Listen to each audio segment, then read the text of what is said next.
네, 민주당이 연내 사법개혁 완수를 목표로 입법 드라이브에 나섰습니다. 하지만 야당은 물론 사법부도 전국 법관 회의를 통해 공개적으로 반발하고 있는 모습인데요. 연말 전국을 달굴 사법개혁 관련 입법 소식과 특검의 막바지 수사 상황 두 분과 함께 살펴보겠습니다. 장현주 변호사, 최진녕 변호사 두 분 나오셨습니다. 어서 오십시오. 네, 안녕하십니까. 네. 먼저 민주당이 사법개혁 속도전에 나서면서 연말 전국 여야의 입법 충돌이 예고되고 있습니다. 여야의 목소리를 모아봤는데요. 일단 들어보시죠. 민주주의와 인권의 최후 보루인 사법부가 내란 세력의 방패막을 잡자고 있습니다. 그래서 국회에서 이제 더 이상 이것을 자시할 수 없다.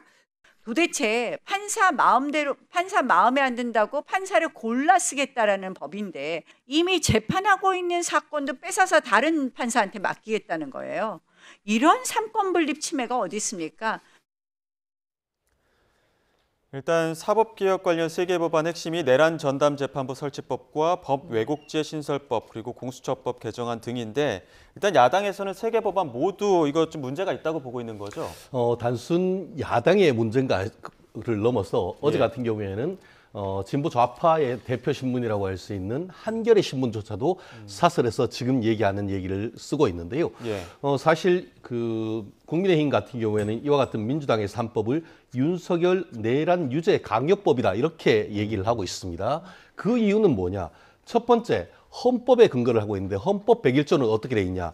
사법권은 법관으로 구성된 법원에 속한다라고 돼 있습니다. 그런데 이번에 지금 그 내란 전담 재판부 설치법에 따르면은 그 내란 전담부를 추천하는 것은 법원이 하는 것이 아니고 법원은 3분의 1을 불구하고 법무부, 헌법재판소에서 추천하라고 돼 있지 않습니까? 그렇다고 하면은 인사권의 핵심이라고 할 수 있는 부분을 왜 그 법원이 3분의 1도 가지지 못하는 이런 부분이 되면은 그 자체로 헌법 101조 위반이 되는 것이고 나아가 지금 헌법에 특별법원, 사법부 외에 특별법원은 군사법원밖에 없는데 그런 헌법적 근거 없이 특별재판부를 만드는 것 자체가 헌법 위반되고 나아가 헌법이 아무리 민주당이 뭘 할 수 있다 하더라도 평등권에 비춰봤을 때는 제3의 독립된 사법부를 해야 하는데 그 사법권에 사실상 민주당이 그 임명한 법무부가 장관이 추천한 사람으로 구성하면 그거는 헌법상 평등 권리, 정당한 재판을 받을 권리를 침해하는 것이란 말이죠. 그렇게 되면은 추후에 그 판결의 정당성에 문제가 있을 수 있기 때문에 민주당이 주장하는 정당한 어떤 재판 이 부분에 대해서도 큰 문제가 있을 수밖에 없기 때문에 그렇기 때문에 민주당 내에서도 이것이 논란이 되는 것으로 알고 있습니다. 위헌 소지 논란도 있고 전국 법원장들도 이런 부분 우려하기도 했었고요. 또 범여권이라고 할 수 있는 조국혁신당에서도 위헌성을 좀 제기하긴 하는데 민주당은 연내에 처리하겠다는 방침 아닙니까? 일단 뭐 내란 전담 재판부 설치와 관련해서 특히 추천과 관련해서 지금 많은 이제 위헌성이 있는 것 아니냐 이런 우려의 목소리들이 나오고 있는 것은 분명합니다. 물론 그런 부분들은 앞으로 본회의 통과까지 사실상 의견을 모으고 또 수정안을 낼 수 있는 또 시간도 충분히 있다라고 보이기 때문에 이런 부분들은 얼마든지 앞으로의 과정에서 저는 뭐 합헌성을 올리는 부분들은 있을 수 있겠다라는 생각이 들고요. 그것보다도 일단 내란 전담 재판부의 설치에 대해서 또 국민들이 원하시는 부분들이 있고 또 민주당에서 이 부분에 대해서 목소리를 내는 부분에 대해서만큼은 사실상 사법부가 지금 현재 이 사법부 불신을 자초한 부분이 있다라고 저는 생각합니다. 사실 지금 윤석열 전 대통령이 내란 우둔머리 혐의로 지금 재판을 받고 있는데 이 재판이 사실 계엄이 지금 선포된 지 1년이 지난 이 상황에서도 재판이 계속되고 있는 중이고 사실상 지기현 재판부가 과연 이 재판을 제대로 끌고 나가고 있는지에 대해서도 많은 국민들의 저는 지적이 있다고 생각을 합니다. 사실 지금의 이 사법부의 불신은 사법부가 스스로 자초했다라고 본다면 사법부의 독립성, 종주성 존중해야 된다 이런 부분은 당연히 공감하고 인정하면서도 그렇다면 국민들에 대해서 이 사법부의 신뢰를 올리기 위한 사법부 자체의 방안은 무엇인지를 좀 묻고 싶은 겁니다. 사실 그런 부분에 대해서 사법부 내에서의 목소리라든지 자성의 어떤 움직임도 없는 상태에서 그저 사법부의 독립성만 이야기하면서 국회의 어떤 사법 개혁에 대해서 반발하고 또 저지하는 목소리가 나오는 것 저는 이런 부분들도 좀 아쉽다라는 생각이 들고요. 뭐 내란 전담 재판부 관련 설치 법안에 대해서 조금 뭐 수정해야 될 부분이 있다라고 한다면 그런 부분들을 얼마든지 내부적으로 목소리가 나오고 또 얼마든지 그 관련된 시간 안에서 분명히 수정될 수 있는 부분들도 있다고 생각합니다. 이제 관련된 시간 안에서 해야 된다고 한다면 논의의 과정 자체가 좀 짧지 않느냐 이런 우려들도 있고 이대로 통과가 된다고 하면 윤 전 대통령 재판도 무효가 될 수 있다는 관측들도 나오더라고요. 그렇습니다. 사실 우리나라 민사소송법 같은 경우에는 어떻게 돼 있냐. 법관의 재판부 구성에 문제가 있으면 그것은 절대적 상고 이유가 되고요. 형사소송법에는 그런 명문 규정이 없지만 재판부 구성에 문제가 있을 경우에는 판결 결과에 영향을 미친 위법이 있다라고 해서 그 또한 상고, 재심 이유가 될 수밖에 없습니다. 말씀드린 것처럼 민주당 내에서도 법조인들이 이런 걸 해야 되냐라고 고민하는 것은 바로 그 부분일 겁니다. 만에 하나 이 부분이 통과를 해서 재판부가 바뀌었다. 그런데 그 바뀐 재판부에서 이런 식으로 구성하는 것 자체에 법에 문제가 있다라고 하면서 헌법재판소에 위헌법률 심판 제청 신청을 해버리면 어떻게 되느냐. 헌법재판소에서 판결이 나올 때까지 재판은 중지됩니다. 그렇게 되면 어떻게 되느냐. 윤 대통령 석방해야 되는 것이고 그 판결이 언제 나올지 알 수도 없는 겁니다. 예컨대 예전 같은 경우에 간통죄 같은 경우에 위헌법률 심판 제청 신청을 하고 그로 인해서 판결이 나온 게까지가 몇 년이 된 케이스가 있습니다. 그렇기 때문에 재판이 도대체 언제 갈지 모르는 것이고 그러고 나서 나중에 봤더니만 그 판결이 어쨌든 위헌정당 제청 신청도 안 했는데 그러면은 윤석열 대통령 측에서 그런 걸 얘기를 했을 때에도 나중에 위헌 결정이 나오면은 1심, 2심 유죄로 했는데 관련되는 법이 무효다? 그러면 판결 자체가 그냥 제로로 되는 것입니다. 그렇기 때문에 이런 식으로 진행하는 것은 민주당을 보거나 아니면 윤석열 대통령에게 보거나 아니면 대한민국 역사를 봤을 때도 있을 수 없는 법이라고 보는 것이죠. 말씀하신 것처럼 헌법재판소에 위헌법률 재판 신청, 제청을 하게 되면 재판 자체가 멈추기 때문에 이런 부분에 대한 이야기들이 나오는데 그래서 민주당은 아예 그 내란 외환죄와 같은 경우에는 위헌 법률 신청을 아예 못하도록 그렇게 개정안을 내일 법안심사 소위 또 논의한다고 하더라고요. 그러니까 아예 못한다기보다는 위헌 법률 심판에 대해서 제청을 하더라도 재판 자체가 중단되지 않도록 예외를 마련하는 헌법재판소법 개정안을 마련하겠다라는 이제 논의도 분명히 존재합니다. 사실 지금 내란 전담재판부의 이제 추천과 관련해서 뭐 법무부나 헌재가 관여할 수 있는 것 이것이 위헌 소지가 있다라는 일각의 주장이 있긴 합니다. 다만 민주당이 이 부분을 뭐 위헌이다라고 단언하는 것은 분명히 아닙니다. 다만 이것을 위헌이다라고 주장을 하는 것을 고리로 삼아서 결국 윤 전 대통령 측에서 이 부분에 대한 어떤 법 기술을 발휘하는 것 아니겠느냐라는 우려가 지금 존재하는 것이거든요. 사실 이 법안에 대해서는 나름대로 의원들이 여러 가지 검토를 거쳤기 때문에 뭐 위헌성이 있다라고 생각하지는 않지만 다만 이 부분을 위헌성이 있다라고 주장을 하고 윤 전 대통령 측에서 계속 걸고 넘어진다라고 한다면 사실상 도돌이표처럼 계속해서 헌재에 가져가고 이게 시간을 끌고 결국에는 구속기간이 만료돼서 석방되는 것 아니냐 이런 우려까지 지금 나오는 상황이거든요. 그렇다 보니까 위헌법률 심판 제청을 하더라도 원래는 재판이 중단돼야 되는데 이것을 예외 삼으면 되는 것 아니냐라는 법안까지도 지금 나름대로 안이 나오고 있는데요.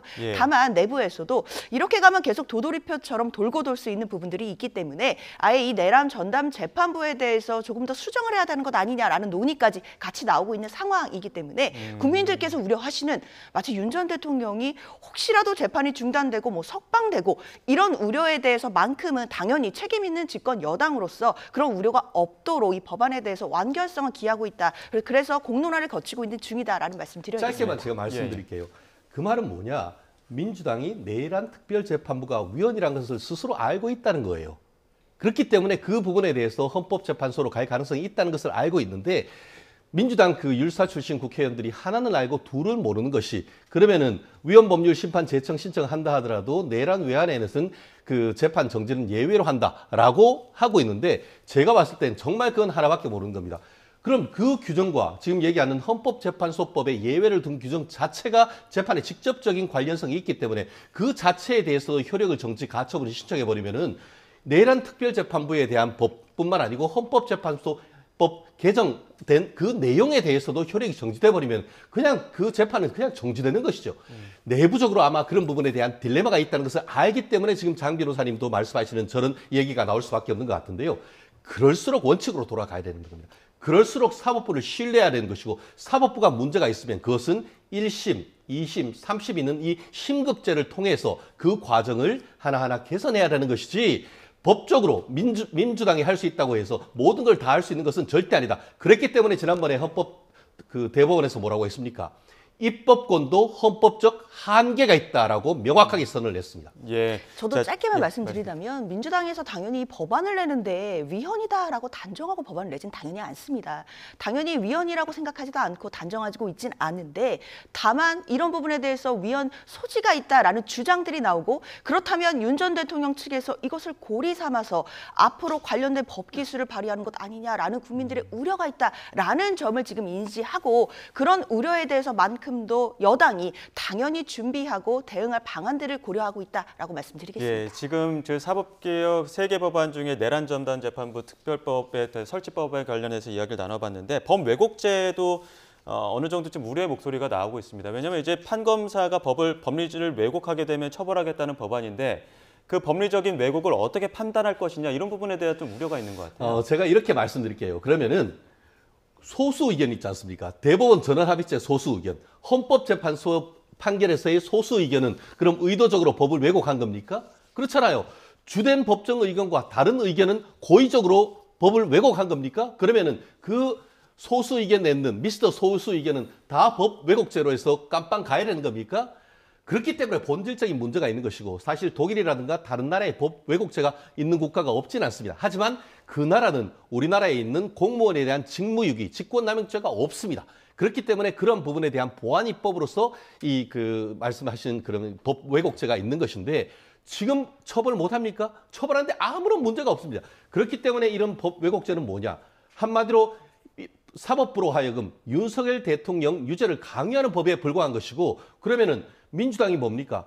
무조건 유죄를 내. 아니면은 법 왜곡죄로 고소하겠다는 건 아니겠습니까? 고소 고발 다 가능하죠. 그러면은 무죄 선고를 하면은 그거에 대해서 고소 고발하고 그런데 검찰이 예를 들어서 그걸 불기소한다. 그러면 불기소했던 검사한테 또 고소 고발할 겁니까? 당신도 왜 법 왜곡죄? 그러면 또 다른 검사, 그럼 대한민국에 있는 2,000명 검사 다 법 왜곡죄로 계속 고소 고발할 겁니까?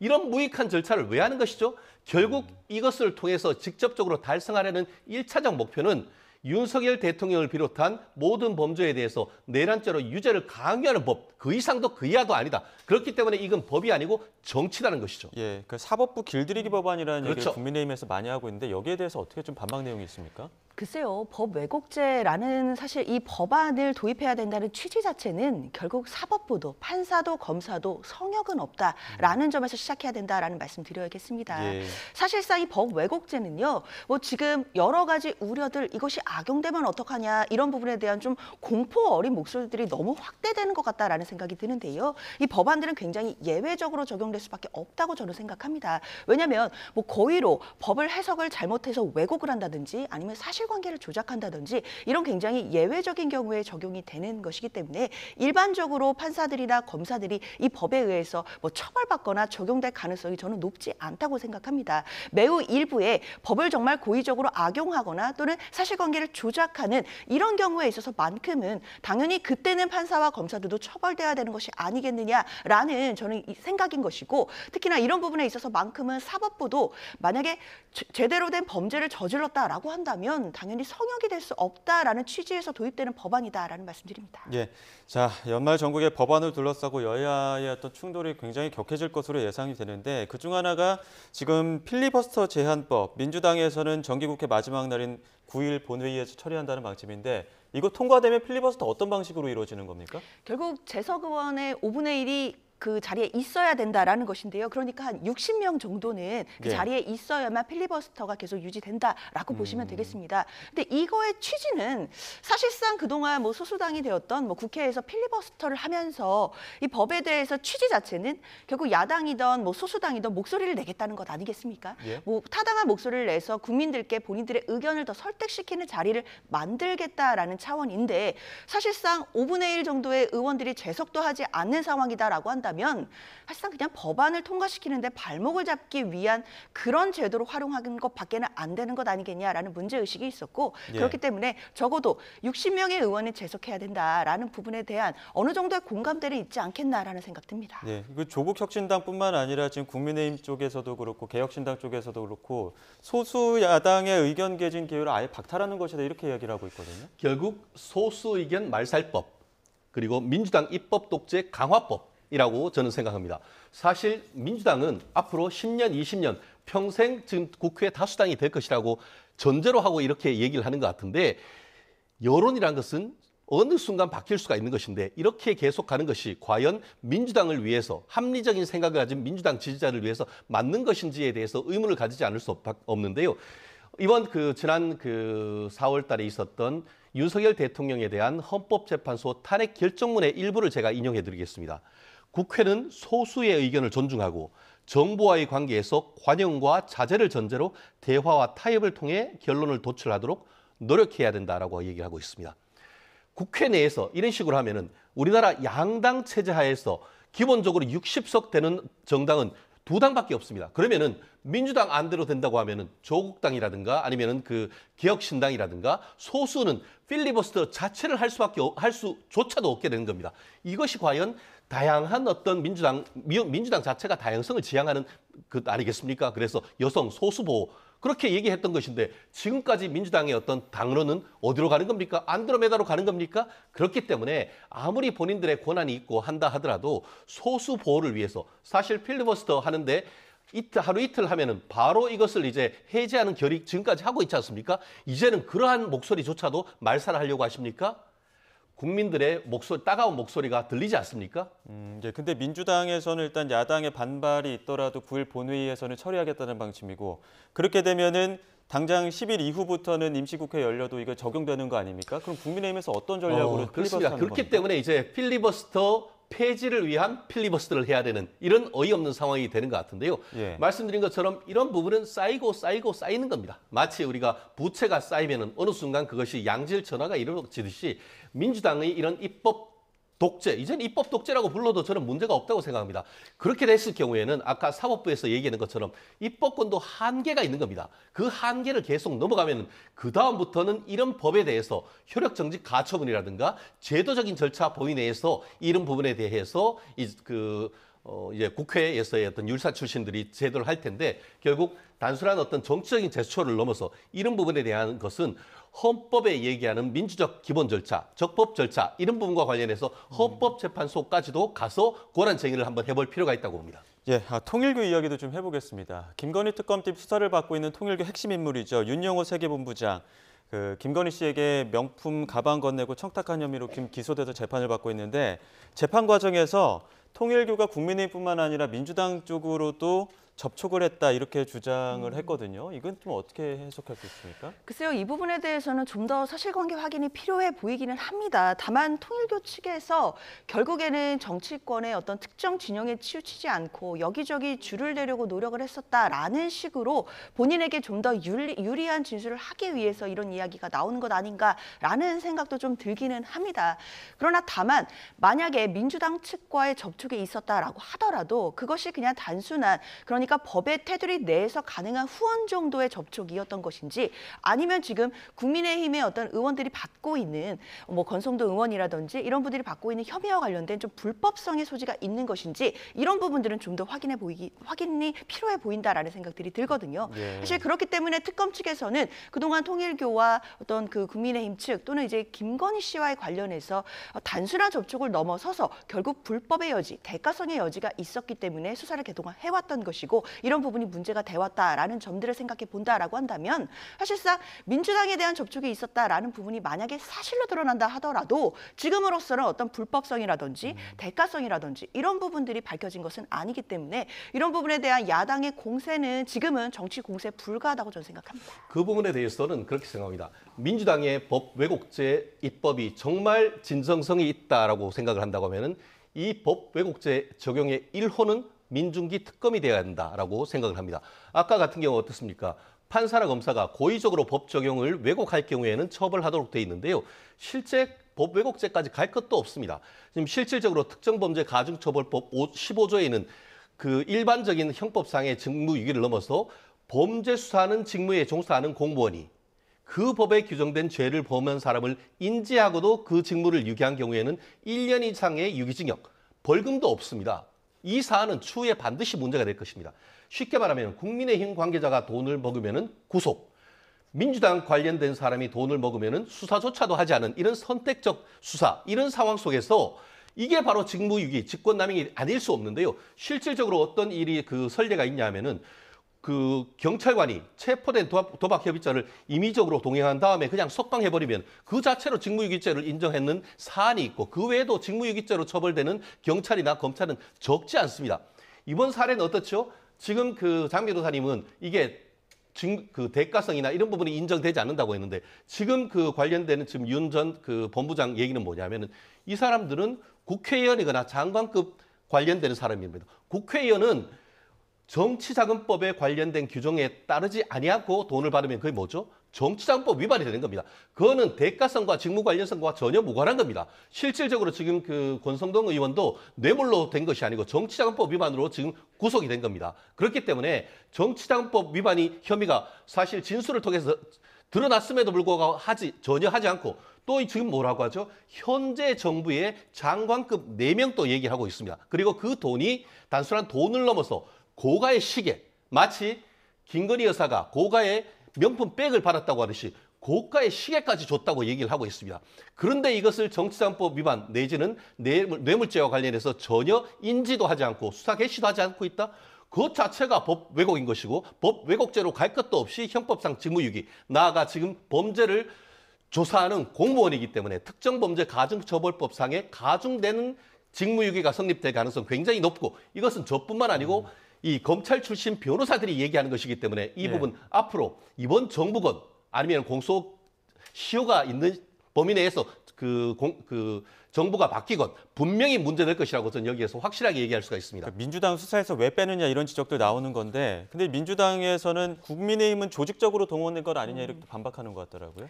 그렇죠. 앞서 말씀드린 것처럼 사실 지금으로서는 뭐 어떤 불법성이나 대가성이나 또는 뭐 조직적으로 동원됐다든지 이런 정황들이 나오지 않고 있기 때문에 단순히 후원이 받았다 뭐 이 부분도 확인해 봐야겠지만 그것만 가지고 사실 정치 공세를 하는 것은 용납될 수 없다는 입장입니다. 다만 뭐 말씀 주신 것처럼 사실 저는 이 부분은 뭐 정치적으로 판단할 여지는 아니라고 생각하고요. 뭐 특검이 되었던 뭐 국수본이 되었던 뭐 공수처가 되었던 만약에 수사 혐의가 있다라고 한다면 수사를 하는 것이고 혐의가 없으면 수사 안 하는 것 아니겠습니까? 말씀드린 것처럼 어떤 조직적으로 동원된 정황이라든지 불법성이라든지 이런 부분이 있으면 수사에 나아가는 것이고 없으면 수사를 하지 않는 것이지 마치 정치적으로 야당 수사했는데 왜 여당은 수사 안 하느냐 야당만 유죄고 뭐 여당은 무죄냐 이런 식으로 프레임하는 거 사실 저는 국민들에게도 공감대가 없을 거라고 생각합니다. 짧게 한 말씀만 드릴게요. 예. 정치자금법 구성 요건에 어디에도 조직적으로 뭘 해야 된다. 조직적으로 돈을 줘야 정치자금법 위반이 됩니까? 조직적으로 직무 관련되는 거에 돈을 받아야 뇌물이 됩니까? 그 어디에도 조직적으로 뭔가 요구했다는 것으로 해서 처벌되는 규정은 없습니다. 그렇기 때문에 지금 특검이 수사를 하는 것이 아니고 정치를 한다는 비판이 있는 것이죠.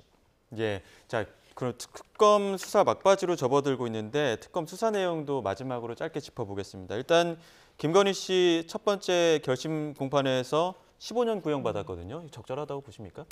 일단 이 15년 구형이 김건희 씨가 받고 있는 모든 혐의에 대한 최종 구형은 아닙니다. 예. 아시다시피 김건희 특검이 출범을 할 때 그 특검에 구성되어 있는 그 수사 대상 자체가 16가지 범죄 혐의였거든요. 예. 그중에 이번에는 3가지에 대해서 결심을 하고 15년 구형이 나온 것이기 때문에 사실 김건희 씨가 받고 있는 추가적인 혐의들에 대해서 수사를 다 진행을 하고 구형을 하게 된다라고 한다면 사실상 최종적으로 구형의 합산량은 훨씬 더 높아질 수 있겠다라는 생각이 듭니다. 예. 일단 이 15년이 구형이 됐고 1월에 이제 선고가 나오게 되기 때문에 이 부분에 있어서도 아마 재판부가 중형을 선고하지 않을까라는 예상하고 있습니다. 예. 최 변호사님 어떠십니까?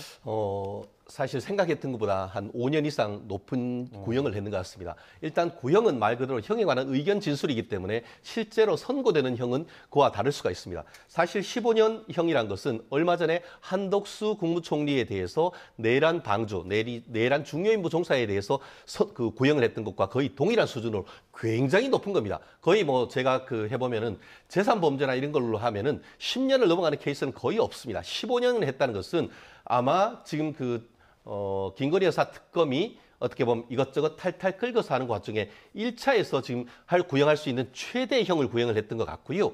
그리고 또 구형을 했던 그 다음날 추가적으로 또 불러서 지금 조사를 하고 있다고 하는데 과연 그와 같은 것에서 전부 다 유죄가 나올지 일단 검찰로서는 뭐 특검으로서는 할 일을 하는 것이고 과연 그 부분에 대해서 법원이 어떤 식으로 선고를 할 수 있을지 저는 오히려 그것에 포커스를 두고 있습니다. 예. 또 한편으로 또 윤석열 전 대통령이 오는 1월 18일 재구속 기간이 이제 만료되는데 특검 쪽에서는 일반인적 혐의로 구속영장 또 한번 청구를 했거든요. 이건 어떻게 될까요? 그렇습니다. 지금 그러니까 범죄 혐의마다 구속이 되면 구속 기간이 뭐 별개로 적용된다라고 보시면 이해가 빠르실 텐데요. 결국 지금 내란 수괴 혐의로 재판을 받고 있는 것은 1월 18일이면 구속 기간이 만료가 돼서 원래는 예. 석방이 돼야 됩니다. 다만 지금 일반 이적죄 그러니까 평양 무인기 작전과 관련된 그 일반 이적죄 혐의로 지금 기소가 된 바가 있는데 이 부분에 대해서 별도로 특검이 구속영장을 신청을 해서 12월 23일에 구속영장에 관한 지금 심사가 이루어지게 됩니다. 이때 영장이 발부되면 결국에는 구속영장이 다시 그러니까 구속 기간이 늘어나게 된다라고 보시면 될 텐데요. 그렇다면 1월 18일에 석방되는 일은 막을 수가 있고 계속해서 구속 상태로 그러니까 윤 전 대통령은 신병을 확보해둔 상태로 특검이 계속해서 공소를 유지할 수 있다라는 것이기 때문에 저는 오늘 23일에 영장 심사를 하면 당연히 영장이 나올 가능성이 훨씬 더 높지 않을까라고 생각하고 있습니다. 다른 변수는 없다고 보십니까? 아니 어떻게 대통령이 어떻게 보면은 그 외교, 그 북한에 관한 권한을 행사했던 그 부분이 어떻게 이적죄가 될 수가 있죠. 그렇기 때문에 저는 이 부분에 대해서는 영장이 나올 가능성이 거의 떨어진다라고 보고요. 사실 조금 더 이적죄로 가까이 본다고 하면 문재인 정부 때 어떻게 했죠? 도발에 회담한다고 하면서 한국에 그 관련된 정보를 USB 메모리 해가지고 북한 최고 지도자한테 전달을 했고 나아가 그 문재인 대통령 당시에 한강 바닥에 관한 지도를 그대로 해서 북한에 줬습니다. 저는 오히려 그런 것이 구체적인 일반 이적죄가 아니겠습니까? 그런 부분에 대해서 언제 한번 민주당이 이적죄라고 얘기한 적이 있습니까? 그렇기 때문에 이런 사안을 가지고 구속되는 선례를 만든다고 하면은 앞으로 대통령의 외교에 관한 행위, 국방에 관한 행위를 지나치게 좁게 해석할 수 있기 때문에 제가 제 생각에 비춰봤을 때는 이 부분에 대해서는 영장이 기각될 가능성이 매우 높다고 예측합니다. 예. 자, 마지막으로 내란 특검이 오늘 추경호 의원을 불구속 기소할 것으로 보이는데요. 특검 측에서는 일단은 구속영장 기각으로 좀 수사에 좀 제동이 걸린 상황이긴 했습니다만 혐의 입증엔 좀 자신감을 내비치는 것 같아요. 구속영장이 발부되지 않았다라고 해서 무혐의인 게 아닙니다. 무죄도 아니고요. 당연히 혐의를 받고 있는 것은 그대로 되는 것이고 내란 특검 입장에서는 현직 의원이기 때문에 다시 영장을 청구해서 여러 가지 절차를 거칠 만한 또 시간적 여유가 없고 그래서 불구속 상태로 기소를 하는 것으로 봐야 될 것 같습니다. 아마 특검으로서는 구속영장을 청구했을 만큼 어느 정도의 증거도 확보한 것으로 보이기 때문에 아마 기소를 해서 공소 유지에 만전을 기할 것으로 예상됩니다. 예. 근데 이미 한 차례 기각이 됐기 때문에 기소 과정에서 그 관련 혐의를 좀 입증하는 데는 조금 어려움도 있을 것 같긴 하거든요. 영장이 기각됐을 때 그 사유가 굉장히 중요합니다. 뭐 범죄 혐의는 소명되지만 도주 우려, 증거인멸의 우려가 없기 때문에 불구속으로 한다라고 하면은 지금 장 변호사님 말씀이 어느 정도 합당하다고 봅니다. 그런데 이번에 영장을 기각하면서 뭐라고 했느냐? 범죄 성립 여부에 대한 다툼이 있기 때문에 이 부분에 대해서 방어권을 보장할 필요가 있다고 생각합니다. 결국 기존에 짧은 시간이지만 영장전담 판사가 봤을 때는 그 어떤 점을 봤어도 국회의원으로 하여금 내란죄의 성립이 된다고 보기는 어렵다라고 판단하는 것이죠. 그런데 그 이후에 추가적으로 불러서 조사한 게 있습니까? 결국 영장이 기각되고 그 사유가 범죄 성립 여부에 대한 다툼이 있다라는 것은 결국 1심이나 2심이나 법원에서는 무죄 가능성이 훨씬 높다는 것을 시사하는 것이라고 생각합니다. 예, 오늘 아마 이제 오후쯤에는 불구속 기소 상황들이 속보로 전해지지 않을까 싶은데 그 부분도 추가 소식이 들어오면 저희가 자세히 전해드리겠습니다. 오늘 대담은 여기까지 하겠습니다. 장현주 변호사, 최진영 변호사 두 분과 함께했습니다. 고맙습니다.